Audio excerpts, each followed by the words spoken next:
ដួងលោកឡើងសោយរាជប្រទេសសៀមចាត់ទុកប្រទេសខ្មែរជាអាណាខេត្តមួយរបស់សៀមចំណែកយួនចាត់ទុកប្រទេសខ្មែរជារដ្ឋមួយចំណុះឲ្យយួនប្រទេសគេពីរសងខាងបងប្អូនពិចារណាមើលគេសិតតែប្រទេសធំគេខ្លាំងជាងយើងរួចហើយគេមានបំណងចង់វាយប្រទេសយើងទៀតទោះយើងទប់ទល់រួចអត់បងប្អូនហើយបើមើលប្រវត្តិសាស្ត្រអាណិតប្របាទអង្គឌួងថាអាណិតមែនតើហ្មងមានសភៅមួយនោះណាបងប្អូនគេនិយាយថាស្ដេចសៀមយកស្បែកជើងវាយក្បាលប្របាទអង្គឌួងសួរតើលោកឈឺចិត្តប៉ុណ្ណាថាដូចសម្បោចនៅលើផ្ទះចឹងបងប្អូនដែលលោកឆ្លេឆ្លាខ្លាចបាត់ប្រទេសទៅសេលេខខិតផងអីផងទៅទូលបច្ច័យអន្តរជាតិប្រទេសបារាំងឲ្យចូលមកជួយធ្វើជាអាណាព្យាបាលប្រទេសខ្មែរយូរណាបងប្អូនតំបន់តបានបារាំងចូលមករួចហើយបារាំងយកបាត់ដំបងយកពោធិ៍សាត់អីហ្នឹងយកមកឲ្យយើងវិញកាលហ្នឹងនៅសៀមតារួចហើយទាមទារយកកម្ពុជាក្រមយកអត់បានមកវិញអារឿងហ្នឹងវាអញ្ញៃច្រើនប៉ុន្តែអ្វីដែលខ្ញុំចង់ឲ្យបងប្អូនដឹងនោះណាឲ្យបងប្អូនពិចារណាទាំងអស់គ្នានោះណាខ្ញុំចង់ដល់ជាតម្រុយឲ្យបងប្អូនពិចារណាសួរថាតើសប្តាហ៍ថ្ងៃហ្នឹងអាប្រទេសខាងកើតហ្នឹងវាឈប់នៅខ្ញុំចង់សួរតែប៉ុណ្្នឹងឯងតែខ្ញុំអូសពីចងាយមកហ្នឹងតាំងពីជំនាន់នោះមកវាឈប់នៅអាមហិច្ឆតាវាហ្នឹងវាឈប់នៅឬក៏វាប្រែរូបដូចឆ្នាំរុនចាញ់អារុនចាញ់បងប្អូនជាទូទៅលេបទៅវាអត់ដាច់ទេប៉ុន្តែពេលវាត្រូវឆ្នាំវាប្រែរូបអាមេរោគហ្នឹងវាប្រែរូបវាដាក់គ្នាវាមិនក្របវាមិនដើម្បីកុំឲ្យឆ្នាំរុនចាញ់ហ្នឹងទៅស៊ីវាបានឥឡូវហ្នឹងណាអង្គការសហប្រជាជាតិមានហើយអញ្ចឹងការវាយចូលប្រទេសគេទៅមិនរួចទេវាយទៅមិនរួចទេអញ្ចឹងវាប្រែរូបដែលហូជីមិញគាត់ថាដាក់ឆ្នាំកតុនឆ្អឹងរួចលេបទាំងមូលហ្មងធ្វើមិនក៏ដោយឲ្យខ្មែរនឹងអស់សង្ឃឹមថាទៅមិនរួចទេរហូតដល់គាត់ប្រើពាក្យថាវាល្មិចក៏ល្មិចដែរអាហ្នឹងហើយគឺទុនឆ្អឹងហ្នឹងយើងធ្វើមិនក៏ដោយឲ្យខ្មែរនឹងទម្លាក់កិច្ចការប្រទេសនឹងចោលរហូតដល់និយាយថាទោះបីជាគេនិយាយថាបរទេសលេបទឹកដីខ្មែរយ៉ាងម៉េចក៏ដោយឲ្យខ្មែរនឹងគាត់គិតថាវាទៅអត់រួចហ្មងគាត់ថាទៅតាមដំណើរវាតាគ្មានអាណាជួយរួចទេធ្វើឲ្យដល់ដំណាក់កាលហ្នឹងដាក់ឆ្នាំកតុនឆ្អឹងរួចលេបទាំងមូលខ្ញុំចង់សួរបងប្អូនថាតើបងប្អូនមានមើលឃើញថាតើក្នុងស្ថានភាពសប្តាហ៍ថ្ងៃនេះវាចប់នៅអាមហិច្ឆតាដែលចង់លេបទឹកដីយើងនឹងវាចប់នៅខ្ញុំចង់សួរតែប៉ុណ្្នឹងឯងខ្ញុំមិនចង់និយាយពីអតីតកាលនោះយូរទេប៉ុន្តែខ្ញុំចង់អូសឲ្យបងប្អូនមើលថាតើវាចប់នៅយកចំនួនបារាំងណាបងប្អូនយកអត់បានប្រទេសខ្មែរយើងទេណាដោយសារបារាំងមកតាន់ចំនួនទសវត្សរ៍ទី70មកទៀតណាបងប្អូនមកទៀតណាមិនអត់មកណាបងប្អូនដឹងទេតាលន់នល់គាត់ខំស្រែកចង់ងាប់ចង់រស់គាត់ប្រាប់ថានេះគឺជាសង្គ្រាមឈ្លានពានទេដែលហៅថាសង្គ្រាមឈ្លានពានមានន័យថាប្រទេសមួយមកវាយប្រទេសមួយទៀតខ្មែរយើងឯនេះគេថាំងសង្គ្រាមស៊ីវិលខ្មែរវាយខ្មែរលន់នល់វាយជាមួយពួកខ្មែរក្រហមលន់នល់ថាខ្មែរក្រហមមកម៉េចបើបាញ់មកងាប់ឲ្យតម្រៀបជួរគ្នាសតកាតយួនហ្នឹងហើយសឲ្យស្ងាច់បាញ់នៅអីសមរភូមិកំពង់ចាមអីនោះបាញ់មកសតកាតយួនហ្នឹងដកចេញមកសតកាតយួនហ្នឹងលន់នល់គាត់ខំស្រែកចង់ងាប់ឲ្យពិភពលោកជួយដឹងជួយលឺថានេះគឺជាសង្គ្រាមឈ្លានពានទេគឺជាសង្គ្រាមឈ្លានពានទេមិនមែនជាសង្គ្រាមស៊ីវិលទេអាទូតទាំងអស់ជាពិសេសទូតបារាំងអីនេះសិតតែប្រពន្ធយួនទាំងអស់វាជួយបាត់បង់វាថាសង្គ្រាមស៊ីវិលទេ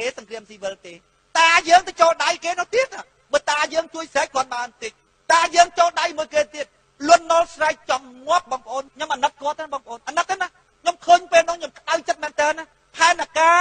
របស់យួនណារបស់អាប្រទេសខាងកើតហ្នឹងវាចង់វាយចូលទីក្រុងភ្នំពេញអីណាបងប្អូនគួរអស់សំណើចនៅថ្ងៃមួយផែនការហ្នឹងវាឲ្យពួកស្រីដែលជាប្រពន្ធរបស់ទូតដឹងពួកយួនវាចង់វាយចូលទីក្រុងភ្នំពេញដើម្បីឲ្យពួកហ្នឹងវាផ្សាយរឿងទៅខាងក្រៅទៅបរទេសណោះដូចថាបែកភ្នំពេញហើយអីអញ្ចឹងហើយណាថាពួកខ្មែរក្រហមបែកភ្នំពេញហើយអីអញ្ចឹងណាវាបញ្ជូនអាតំណែងហ្នឹងទៅគិញយួនទៅគិញដែលជាប្រពន្ធរបស់ទូតពីពួកយួនស្អាតវាទៅជាប់ជាមួយនឹងទូតហ្នឹងដើម្បីប្របាត់មាត់ទូតហ្នឹងកុំឲ្យនិយាយថាសង្គ្រាមឈ្លានពានដល់ពេលណាវាចិត្តវាយចូលភ្នំពេញវាដឹងថាព្រឹកហ្នឹងគឺវាយចូលភ្នំពេញដូច្នេះពួកប្រពន្ធហ្នឹងប្រាប់ពួកទូតហ្នឹងរួចស្រេចស្អែកឡើងកាសែតបរទេសបងប្អូនចេញប្រងព្រាតថាបែកទីក្រុងភ្នំពេញហើយពួកផែនការរបស់វាប្រងវាយទីក្រុងភ្នំពេញយប់ហ្នឹងដូច្នេះវាចុះកាសែតទុកមុនដល់ពេលវាវាយមានចូលបានទេណាលន់នល់ទុកឈ្នះនោះលន់នល់ក៏ដឹងផែនការនោះវាបែកការនោះសម្រាប់ឡើងម៉ត់មកតាមផ្លូវណាអត់មានចូលបានប៉ុន្តែកាសែតនៅបរទេសចុះរួចស្រេចថាវាយបែកទីក្រុងភ្នំពេញហើយកាន់កាប់មូលដ្ឋានប៉ុណ្ណេះកាន់កាប់តាមផែនការវានោះប៉ុន្តែជាក់ស្ដែងមានឯណាប្រទេសនោះប៉ុន្តែអាបរទេសនោះផ្សាយលហើយបងប្អូនពិចារណាមើលសួរថាតើលន់នល់ក៏ជ្រួលច្រាលប៉ុណ្ណាម្នាក់ឯងខំប្រឹងស្រែកថានេះគឺជាសង្គ្រាមឈ្លានពានទេតាយើងជួយស្រែកខាងគេនោះទៀត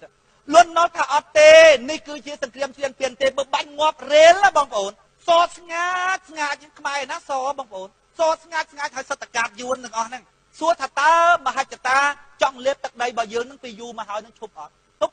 បងប្អូនណាគេបំបត្តិមាត់យើងអត់ឲ្យនិយាយប្រវត្តិសាស្ត្រហ្នឹងឲ្យបានល្អិតល្អន់ណាទ័ពប៉ុលពតហ្នឹងវាយឈ្នះទ័ពលន់នល់បងប្អូនពិចារណាមើលទ័ពលន់នល់វឹកហាត់ដោយអាមេរិកណារឿងអីដែលទ័ពអាពតហ្នឹងប៉ុណ្ណឹងវាយឈ្នះទ័ពលន់នល់បងប្អូនដឹងទ័ពណាជួយវាយ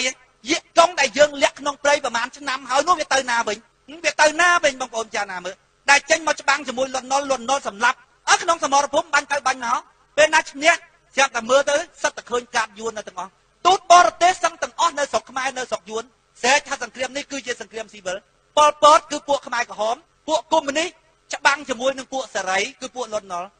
ខំប្រឹងស្រែកចង់ងាប់ណាបងប្អូនថាមិនមែនទេគឺសង្គ្រាមឈ្លានពានបើសង្គ្រាមឈ្លានពានអានឹងវាត្រូវកាត់ក្តីនៅអន្តរជាតិហើយអន្តរជាតិត្រូវចុះអន្តរាគមន៍វាបិទគ្រប់កន្លែងទាំងអស់ណាបងប្អូនមហិច្ឆតារបស់យួននៅពេលនោះបរាជ័យទៀតបងប្អូនទីបំផុតណាលន់នល់សម្លាប់បណ្ដាច់ទឹកទៅវិញណាទៅវិញទាំងអស់ដល់ពេលវាបានជោគជ័យពេលដែលប៉ុលពតនេះឈ្នះលើលន់នល់នេះពេលហ្នឹងណាស្មាទោសបងប្អូនអាចកំបាំងធំណាស់រឿងសម្លាប់ខ្មែរអាចកំបាំងធំណាស់រឿង2លានអ្នកនេះបងប្អូនមើលតែតុលាការគេទៅតុលាការសប្ងៃតុលាការអន្តរជាតិបងប្អូនមើលច្បាស់មើលមុខតុលាការនឹងឲ្យច្បាស់អង្គជំនុំជម្រះវិសាមញ្ញក្នុងតុលាការកម្ពុជានេះគឺជាវត្ថុបំណងរបស់យើងថាយើងចឹងចុះខ្ញុំមិនហ៊ានថាពីណាប្រទេសយើងនេះគឺជាវត្ថុបំណងរបស់ប្រទេសយើងទាមទារឲ្យមានអានឹងអន្តរជាតិគេថាណែកាត់ក្តីនៅអន្តរជាតិទៅតែកាត់ក្តីនៅអន្តរជាតិអានឹងវាមានអំណាចយុត្តាធិការលុបលើប្រទេសទាំងអស់ក្នុងពិភពលោកអាចកាត់ក្តីឆ្លងប្រទេសបានជុំវិញពិភពលោកប្រទេសណាដែលលុកដៃចូលក្នុងរឿងអស់ហ្នឹងត្រូវហៅយកមកសួរទាំងអស់អញ្ចឹងបើកាត់ក្តីនៅអង្គការសហប្រជាជាតិវាពាក់ព័ន្ធដល់ប្រទេសជិតខាងអញ្ចឹងប្រទេសយើងទាមទារឲ្យបង្កើតតុលាការកូនកាត់សប្ងៃហ្នឹងអង្គជំនុំជម្រះវិសាមញ្ញក្នុងតុលាការកម្ពុជាមានន័យថាម៉េចមានន័យថាអត់មានអំណាចយុត្តាធិការអូកកបរទេសឲ្យមកទទួលខុសត្រូវក្នុងរឿងសម្លាប់ខ្មែរទេពីព្រោះតុលាការនេះជាតុលាការកម្ពុជាទេអង្គជំនុំជម្រះវិសាមញ្ញក្នុងតុលាការកម្ពុជា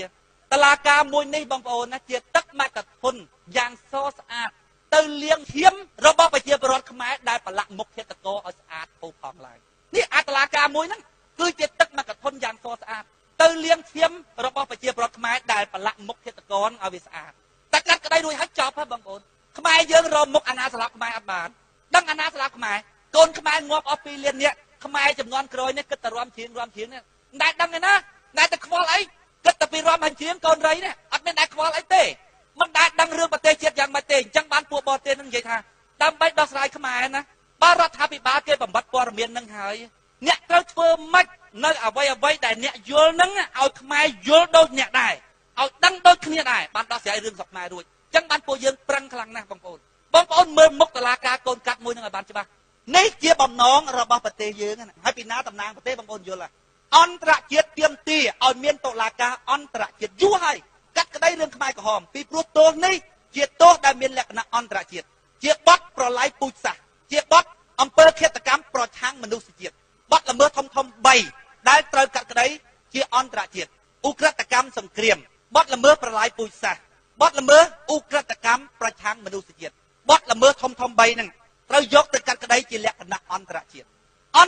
ដែលទាមទារឲ្យមានតុលាការអន្តរជាតិប៉ុន្តែប្រទេសយើងដឹងខ្លួនច្បាស់លាស់ណាស់ហើយបងប្អូនពិចារណាមើលតើរដ្ឋាភិបាលយើងឯករាជ្យឬអត់គាត់ឯករាជ្យគាត់មិនឯករាជ្យដោយសម្ពាធណាមួយឬដោយចេតនារបស់គាត់អានឹងចាំនិយាយគ្នាក្រោយជួនកាលគាត់ចង់ឯករាជ្យដែរប៉ុន្តែវាមានសម្ពាធតើរដ្ឋាភិបាលរបស់យើងឯករាជ្យអត់បងប្អូនពិចារណាមើលបើកាត់ក្តីជាអន្តរជាតិអូកកខាងកើតយកមកសួរអូកកចិននឹងយកមកសួរពួកទាំងពីរប្រទេសហ្នឹងរឹតរួតរដ្ឋាភិបាលយើងឲ្យបង្កើតតុលាការនៅក្នុងអំណាចយុត្តាធិការរបស់ប្រទេសខ្មែរអង្គជំនុំជម្រះវិសាមញ្ញក្នុងតុលាការកម្ពុជាកាត់ក្តីបានតែក្នុងរង្វង់ប្រទេសកម្ពុជាទេអត់អាចទៅហៅបរទេសដែលគេសង្ស័យហ្នឹងយកមកឆ្លើយចំពោះមុខតុលាការនឹងបានទេពីព្រោះជាតុលាការរបស់កម្ពុជាទេអង្គជំនុំជម្រះវិសាមញ្ញក្នុងតុលាការកម្ពុជាអញ្ចឹងបានខ្ញុំនិយាយថាតុលាការមួយនេះណាជាទឹកមគ្គធនយ៉ាងសស្អាតទៅលាងឈាមរបស់អ្នករងគ្រោះគឺជាប្រជាពលរដ្ឋខ្មែរហ្នឹងដែលប្រឡាក់មុខឃាតករហ្នឹងឲ្យវាសស្អាតផូរផង់ឡើងតែកា ត់ក្តីរួចហើយចប់ហើយបងប្អូនចប់មួយហើយអន្តរជាតិហ្នឹងចូលរួមខុសទៀតបងប្អូនពីព្រោះវាអ្នកបង្កើតដែរតុលាការមួយហ្នឹងបងប្អូនពិចារណាមើលបើកាត់ក្តីជាលក្ខណៈអន្តរជាតិណាខ្មែរអត់មានអស់លុយមួយរៀលទេអត់អស់លុយមួយរៀលទេពីព្រោះអីពីព្រោះជាតុលាការអន្តរជាតិអ្នកកាត់ទៅខ្ញុំអត់មានលុយអ្នកកាត់ទៅខ្មែរអត់មានអស់លុយមួយរៀលទេប៉ុន្តែអង្គជំនុំជម្រះវិសាមញ្ញក្នុងតុលាការកម្ពុជាខ្មែរយើងចេញនឹងប្រមាណដូចជា 20% ក៏មិនដឹងអីមិនដឹងខ្មែរសុកចិត្តចេញលុយបងប្អូនឲ្យតែបានអូសតុលាការមកនៅក្នុងស្រុកខ្មែរបងប្អូនយល់ពីប្រវត្តិសាស្ត្ររបស់បងប្អូនអត់ឬក៏រស់នៅឲ្យតែបានស៊ីគ្មានខ្វល់អាណាស្លាប់ម៉ែអាណាស្លាប់ឪគេប្រាប់ថាណែនេះគឺឃាតករដែលសម្លាប់ម៉ែឪអ្នកឯងទេដែលចិញ្ចឹមអ្នកឯងសប្ថ្ងៃនេះអូអញមិនខ្វល់ទេអូបងប្អូនរស់នៅរហូតដល់ថ្ងៃស្លាប់អត់ដឹងអាណាល្អអាណាក្រក់ចឹងអត់ដឹងអាណាមិត្តអត់ដឹងអាណាសត្រូវចឹង2លានអ្នកនេះណាបងប្អូនទុកជាអាចកំបាំងដដែលសូមបងប្អូនគិតបែបហ្នឹងទោះបីជាតុលាការកាត់ក្តីរួចហើយថាមិនឃើញអ្នកណាមួយជាអ្នកនៅពីក្រោយការកាត់សម្លាប់ខ្មែរហ្នឹងក៏ដោយបងប្អូនត្រូវទុករឿងហ្នឹងជារឿងសង្ស័យមួយសិនអត់មានជ្រះស្រឡះទេកាត់ក្តីហើយក៏អត់មានជ្រះស្រឡះដែរអត់មានខ្មែរស្លាប់ខ្មែរទេមើលប្រវត្តិសាស្ត្រឲ្យបានច្បាស់លាស់បងប្អូនមើលប្រវត្តិសាស្ត្រស្រាវជ្រាវសភៅឲ្យបានច្រើនបងប្អូនយល់អំពីល្បិចរបស់បរទេសក្នុងការសម្លាប់កាលពីចំនួន3ឆ្នាំ8ខែហ្នឹងហើយបងប្អូនយល់ច្បាស់អំពីល្បិចរបស់បរទេសក្នុងការលូកដៃឲ្យមានការកាប់សម្លាប់នៅក្នុងប្រទេសខ្មែរអត់មានខ្មែរស្លាប់ខ្មែរទេបងប្អូនមើលតែចំណុចមួយក៏គួរឲ្យសង្ស័យខ្លាំងបំផុតប៉ុលពតណាមិនត្រូវឡើងជាអគ្គលេខាធិការបកគុំនេះទេអត់ត្រូវទេព្រោះប៉ុលពតមិនទាន់មានឈ្មោះបោះសលេងទេប៉ុណ្ណឹងពេលស្លាប់ទូសមុទ្រគឺនួនជាអ្នកឡើងជំនួសទូសមុទ្រហើយបងប្អូនទៅសិក្សាប្រវត្តិនួនជាតើនួនជាត្រូវបានបណ្ដុះបណ្ដាលនៅណានួនជាខ្មែរវៀតមិញណាបងប្អូននួនជាខ្មែរវៀតមិញសុនសេននេះមកពីណាបងប្អូនមើលឲ្យបានច្បាស់ហើយហេតុអ្វីបានជាទៅជាឡើងប៉ុលពតពីព្រោះចិនជួយឲ្យឡើងចិនណាជួយឲ្យឡើងវាខ្លាចឥទ្ធិពលរបស់យួននៅក្នុងប្រទេសខ្មែរដែរចិនអ្នកជំរុញប៉ុលពតឲ្យឡើងប៉ុលពតមកពីស្រុកក្រៅមកពីបារាំងមកបងប្អូនចូលព្រៃនឹងមានគ្នាប្រហែលនេះមិនពឹងខ្មែរក្នុងស្រុកដើម្បីបង្កើតជាចលនាខ្មែរក្រហមមួយហើយពឹងចលនាក្នុងស្រុកអាខ្មែរក្នុងស្រុកនេះអាបរទេសខាងកើតហ្នឹងគេបញ្ជូនមករួចហើយគេបណ្ដុះបណ្ដាលមករួចហើយពួកហ្នឹងហើយនៅជុំវិញប៉ុលពតហ្នឹងត្រង់ចំណុចហ្នឹងហើយដែលប៉ុលពតគាត់និយាយថាគាត់អត់ដឹងគេស្លាប់ដល់ម្លឹងគាត់ដឹងដែរគេស្លាប់កម្មាភិបាលធំដែលជាអ្នកក្បត់បាក់គាត់អត់មានដឹងថាស្លាប់ប្រជាពលរដ្ឋនៅតាមភូមិស្រុកគាត់អត់ដឹងពីព្រោះពេលដែលគាត់ចុះទៅកន្លែងណាគេរៀបចំរួចស្រេចឲ្យឈរនៅចំពោះមុខហ្នឹងហើយគេមិនដឹងថារឿងស្លាប់នៅក្រោយគាត់អត់ដឹងគាត់ដឹងថាស្លាប់កម្មាភិបាលខ្លះដែលប្រឆាំងជាមួយបាក់គាត់ដឹងស្លាប់អញ្ចឹងគាត់ដឹងដល់ពេលស្លាប់ទូទៅរឿងប្រជាពលរដ្ឋខ្មែរគាត់អត់ដឹងពេលចុះទៅកន្លែងណាគេរៀបចំរួចស្រេចហើយគេមិនឲ្យយើងនិយាយគ្នាណាជំនាន់ប៉ុលពតតែប្តីប្រពន្ធខ្សឹបគ្នាមិនបានផងឃើញអង្គការគេចុះមកយើងស្ងាត់ស្ងៀមទាំងអស់តែមុំតែគាត់ដឹងគាត់ចាប់ដើមសម្លាប់វិញបងប្អូនឃើញសម្លាប់សុនសេនមុនគេចាប់ដើមសើរើក្នុងបាក់ពីណាមួយក្បត់ខ្លះគាត់ចាប់ដើមសើរើពេលសើរើអីកើតនឹងដល់ពេលត្រូវចូលមកបណ្ដោយបងប្អូនមើលឲ្យបានច្បាស់ពីប្រវត្តិសាស្ត្ររបស់ប្រទេសបងប្អូនពេលដែលចូលមកចំនួន79ណាសមាជិកគណៈកម្មការអចិន្ត្រៃយ៍របស់បកកុម្មុយនីសវៀតណាមទទួលបន្ទុកកិច្ចការនយោបាយឥណ្ឌូចិនហុំណាគណៈកម្មការអចិន្ត្រៃយ៍បកកុម្មុយនីសវៀតណាមហុំម៉ាហូជីមិញបដកផ្ទាល់ដៃទទួលបន្ទុកកិច្ចការនយោបាយឥណ្ឌូចិនមានពីណាខ្លះមានខ្មែរមានឡាវមានយួនគាត់និយាយថាម៉េចទ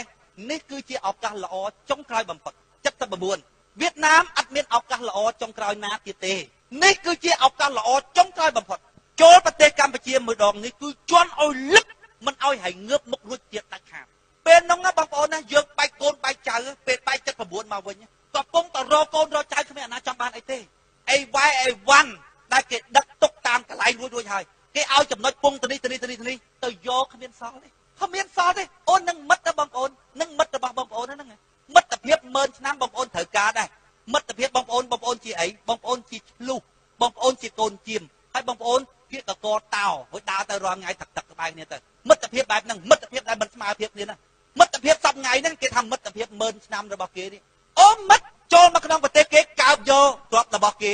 ហើយបងប្អូនពិចារណាមើលហើយបងប្អូនស្ដាប់លោកប៉ែនសវណ្ណនិយាយមើលអាដីណាលយចាប់លៀមឯងមិនទាន់រកកូនរកប្រពន្ធឃើញផងគេចាប់ដើមកាត់ហើយហេតុអីបានអញ្ចឹងថាហេតុការរបស់គេគិតទុករួចជាស្រេចបងប្អូនរួចហើយគេគិតទុករួចហើយសមាជិកគណៈកម្មការអចិន្ត្រៃយ៍បកកុម្មុយនីសវៀតណាមទទួលបន្ទុកការងារនយោបាយឥណ្ឌូចិនលេដឹកថគាត់និយាយថាម៉េចទេឱកាសនេះគឺជាឱកាសមាសចុងក្រោយបំផុតគ្មានឱកាសណាល្អជាងឱកាសនេះទេចូលស្រុកខ្មែរម្ដងនេះជន់វាឲ្យលឹកកុំឲ្យងើបមុខរួចបងប្អូនដឹងសភៅទេគេបោះរួចស្រេចណាសភៅរៀនណាកូនខ្មែរនិងកូនយួនកាន់ដៃគ្នាណាមួយហៀងម្នាក់ណារៀនអក្សរយួនផងរៀនអក្សរខ្មែរផងកុំភ្លេចណា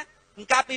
8182យើងរៀនអក្សរយួនណាកុំភ្លេចណាកុំឆាប់ភ្លេចពេកណាយើងរៀនអក្សរយួនណាប៉ុន្តែដោយសារចលនាអ្នកស្នេហាជាតិខ្មែរមិនព្រមឈប់ទៅតវ៉ានៅជាយដែនវាកើតជាសង្គ្រាមស៊ីវិលឡើងពេលនោះអន្តរជាតិគេមើលឃើញថាស្រុកខ្មែរត្រូវតែមានជំនួយពីអង្គការសហប្រជាជាតិបានគេចូលរួមដោះស្រាយបញ្ហាប្រទេសខ្មែរគេគៀបសង្កត់ឲ្យយួនចេញទៅវិញកុំអីវាអត់ចេញទេណាបងប្អូនកុំអីអត់ចេញទេ89ចេញទៅវិញប៉ិនចេញតែខោអាវទេណាពីព្រោះជំនាញការគេដាក់តាមក្រសួងរួចហើយហ្នឹងមានប្របាក់អីចេញតែខោអាវទៅមកវិញជំនាញការនៅដដែលពួកគេរៀបចំតាំងពី79មកហើយដូររូបភាពថ្មីដាក់ថ្នាំបន្ទន់ឆ្អឹងរួចលេបទាំងមូលការពីយូរមកហើយធ្វើខ្មែរឲ្យទៅជាយួនទៅមិនរួចខ្មែរមិនទៅជាយួនខ្មែរកម្ពុជាក្រមនៅតែកម្ពុជាក្រមហ្នឹងមិនព្រមទៅជាយួនឥឡូវធ្វើយួនឲ្យទៅជាខ្មែរយួនឥឡូវចេះជាខ្មែរច្រោះទីតែអាចទៅខ្មែរមិនខួយួនបងប្អូនមើលស្ថានភាពរបស់បរទេសមើលវានៅដំណាក់កាលណាវានៅដំណាក់កាលណាវាលុកលុយយើងដល់ទៅស័យប្រាសាទអស់ហើយណាអាខាងលើនោះជាពិសេសគឺផ្នែកប៉ូលីសហើយនិងផ្នែកទាហានបងប្អូនមើលច្រើនប៉ុណ្ណាប៉ូលីសហើយទាហានពួកបរទេសខាងកើតហ្នឹងឥឡូវកូនចៅរបស់គេរៀនអក្សរខ្មែរច្រោះពេញទឹកពេញដីទាំងអស់បងប្អូនមើលស្ថានភាពរបស់ប្រទេសរបស់បងប្អូនហើយគេជាង89លានណាគេហើយបរហូចូលមករាល់ថ្ងៃបរហូមករាល់ថ្ងៃពុំមកស្រួលទាំងអីហ្នឹងបរហូមករាល់ថ្ងៃមកដល់ភ្លាមបានគ្រួសារមានភ្លាមអត្តសញ្ញាណប័ណ្ណមានភ្លាមតែមានអត្តសញ្ញាណប័ណ្ណបោះឆ្នោតបានណា5 6លានមានអីពិបាកបង្ហូរបងប្អូនឥឡូវនេះបងប្អូនណាកុំថាតែជាដើមយួនណោះវាទៅនៅដល់ប៉ោយប៉ែតឯណោះទៅនៅដល់ម៉ាឡៃណោះសបុកខ្មែរក្រហមឯណោះទៅធ្វើស្អីខូចទៅធ្វើអីដល់នោះទៀតមានកន្លែងណាទៀតដែលបងប្អូនមើលឃើញថាស្រុកខ្មែរអត់ស្ថិតក្នុងស្ថានភាពគ្រោះថ្នាក់បងប្អូនមើលចោះបងប្អូនមើលកន្លែងណាដែលបងប្អូនយល់ថាប្រទេសខ្មែរកំពុងតែសុខសាន្តហើយអន្តរជាតិហ្នឹងមកចាប់អូសថាហេអានេះយួននេះបញ្ជូនទៅវិញហើយអន្តរជាតិជួយអញ្ចឹងបានបងប្អូនពិចារណាមើលបើថ្ងៃក្រោយមកបើយើងបោះឆ្នោតចេះតែចាញ់បោះឆ្នោតចេះតែចាញ់ស្រាប់តែថ្ងៃណាមួយគេចាប់ផ្ដើមបោះឆ្នោតធ្វើប្រជាមតិគេថាហូតើស្រុកខ្មែរត្រូវភ្ជាប់ទៅជាមួយនឹងសហគមន៍ឥណ្ឌូចិនណាតើខ្មែរព្រមអត់បោះឆ្នោតប្រជាមតិណាឡាវខ្មែរហើយនឹងយួនអត់បោះឆ្នោតទៅចាញ់គេទៀតចូលបាត់ដល់ពេលហ្នឹងធ្វើម៉េចឥឡូវដល់ពេលហ្នឹងធ្វើម៉េចស្របច្បាប់អញ្ចឹងបានខ្ញុំជឿទាញបងប្អូនឲ្យមកមើលតើបងប្អូនមើលស្ថានភាពរបស់បរទេសចំពោះប្រទេសខ្មែរហ្នឹងគេស្ថិតនៅក្នុងស្ថានភាពណាទឹកចិត្តរបស់គេឈប់ចំបានប្រទេសខ្មែរនៅហើយសួរថាតើគេដើរដល់ស្ថានភាពណាហើយបងប្អូនមានដឹងអត់ខ្មែរយើងបើសត្រូវចំមុខទៅចូលមិនចុះទេអញ្ចឹងបានគេលេងល្បិចបងប្អូនមើលតើកូនខ្មែរកូនរបស់បងប្អូនហ្នឹងដែលពីណាមួយបានធ្វើរដ្ឋមន្ត្រីដែលពីណាមួយបានធ្វើតំណាងរាស្ត្របងប្អូនទៅរកមើលកូនបងប្អូនណាទៅរកដឹងគេដាក់មកពីណាមកចេះតែដាក់មកដឹងមកពីណាមកកូនបងប្អូនហ្នឹងមុខកូនបងប្អូនបានធ្វើមួយនៅគេដាក់ពីលើហ្នឹងមកចេះតែដាក់មកអាខួរហ្នឹងស៊ីឡើងអត់ទៅឥឡូវហ្នឹងកូនបបរទេសចេះនិយាយខ្មែររួចអស់ហើយប៉ុន្តែខួររបស់វាដូរបានទេណាបើសិនណាជាវាជាកូនកាត់ទៀតរត់ទៅស្រួលទៀតអាកូនកាត់ណាខាងណាក៏បានដែរវាថាខាងណាខ្លាំងយកខាងហ្នឹងហ្មងទៅវាមានឈឺចាប់អីបានកាត់មកអញកូនកាត់ដែរអញខ្វល់អីខ្មែរយើងឥឡូវរៀបការជាមួយយួនបដាហើយបងប្អូនណាបងប្អូនអត់ភ័យខ្ញុំភ័យបងប្អូនភ័យហ្នឹងភ័យជួសបងប្អូនទេណាទោះអីបានខ្ញុំថាភ័យជួសពួកខ្ញុំអត់មានប្រពន្ធមានកូនអីទេណាហើយក្នុងស្ថានភាពឥឡូវហ្នឹងខ្ញុំអាចរស់បានណាយ៉ាងយូរ20ឆ្នាំទៀតងាប់បាត់ហ่ะ60ជាងឥឡូវ45ណាខ្ញុំ20ឆ្នាំទៀតងាប់បាត់ហ่ะអញ្ចឹងបានខ្ញុំនិយាយថាភ័យជំនួសបងប្អូនទេពីព្រោះខ្ញុំអត់មានកូនមានចៅអីទេអស់ហើយម៉ែឪក៏គ្មានកូនក៏អត់មានប្រពន្ធក៏អត់មានអត់ខ្លួនមួយបើសិនណាជាប៉ុណ្ណឹងហើយណាបងប្អូនមិនយល់បងប្អូនមិនចូលរួមអានឹងកុំបន្ទោសពីណានេះគឺជាឱកាសចុងក្រោយបងប្អូនលាតត្រដាងមកនិយាយដោយស្មោះត្រង់ទាំងអស់គ្នាសម្រាប់ខ្លួនខ្ញុំមួយខ្ញុំប្រើពាក្យថាអស់លទ្ធភាពបងប្អូនមិនត្រឹមតែអស់លទ្ធភាពទេខ្ញុំចង់ថាលើសលទ្ធភាពទៀតណាបងប្អូនក្បាលបញ្ញាគិតសឹងបែកខួរក្បាលកម្លាំងកាយកម្លាំងលុយកាក់សន្តិសុខផ្ទាល់ខ្លួនបងប្អូនចង់ឲ្យខ្ញុំធ្វើម៉េចទៀតអញ្ចឹងបានខ្ញុំចេះតែប្រាប់បងប្អូនថាពេលដែលនិយាយជាមួយខ្ញុំសុំមកជាមួយនឹងភេទរភាពជាបងជាប្អូនកុំដាក់សម្ពាធខ្ញុំថាលោកវាសនាបើមិនធ្វើអញ្ចេះប្រយ័ត្នគេមិនបោះឆ្នោតឲ្យខ្ញុំថាទៅឆ្ងាយពីខ្ញុំមកសូមមកជាមួយនឹងភេទរភាពជាបងជាប្អូនក្នុងមហាគ្រួសារតែមួយពួកយើងទាំងអស់គ្នាជាជនជាតិខ្មែរទាំងអស់គ្នាពួកយើងកំពុងតែធ្វើការដើម្បីប្រទេសជាតិទាំងអស់គ្នាបើអ្នកឲ្យយោបល់សូមឲ្យយោបល់ក្នុងនាមអ្នកជាអ្នកធ្វើជាមួយនឹងយើងដែរកុំមកឈរច្រត់ចកេះអ្នកធ្វើអញ្ចេះទៅបានស្លឹកឆ្នោតធ្វើអញ្ចឹងបានស្លឹកឆ្នោតអូខ្ញុំធ្វើដើម្បីប្រយោជន៍ផ្ទាល់ខ្លួនមើលមុខខ្ញុំឲ្យច្បាស់